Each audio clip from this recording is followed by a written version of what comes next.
అందరికీ నమస్తే. మన లక్ష్మీ నివాసం ఛానల్కి స్వాగతం. మొన్న మా అమ్మోళ్ళ ఊరికి పోయినానని చెప్పినాను కదా, ఆ రోజు మా చేను దగ్గరికి పోయినాను.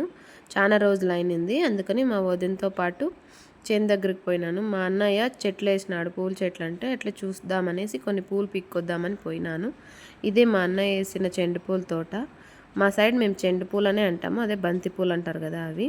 చెట్లు అయితే చాలా బాగున్నాయి, పూలు కూడా చాలా బాగా వచ్చినాయి. ఇది మా చిన్నాన్న జొన్న తోట. ఇవి చెండు పూలు సైజ్ చాలా బాగున్నాయి.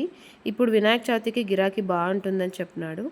ఇది చామంతి పూల తోట. దీంట్లో చెట్టు నిండుకు మొగ్గు ఉంది, చాలా బాగున్నాయి. పంట ఇది కూడా బాగానే వస్తుందని చెప్పినాడు. కొంచెం వైట్ ఎల్లో మిక్స్డ్ చామంతి ఇవి చాలా బాగుండింది. అలాగే పండ్ల పనని ఇంకా చెట్లలో చేను కూరాకు ఉంటే అదే గురిగాకు అంటాం మా సైడ్, పప్పుకేస్తాం కదా, అది చాలా బాగుండింది. అది కూడా ఒక పెద్ద బ్యాగ్కి పిక్కొచ్చినాను. ఫైనల్గా చేను దగ్గర అయితే చాలా బాగుండింది. అట్లా ఇంటికి కావాల్సిన పూలు కూడా పిక్కొచ్చుకున్నాను. నా వీడియోస్ కనుక మీకు నచ్చినట్లయితే నా ఛానల్ని లైక్ చేయండి, సబ్స్క్రైబ్ చేసుకోవడం మర్చిపోవద్దు. Thank you.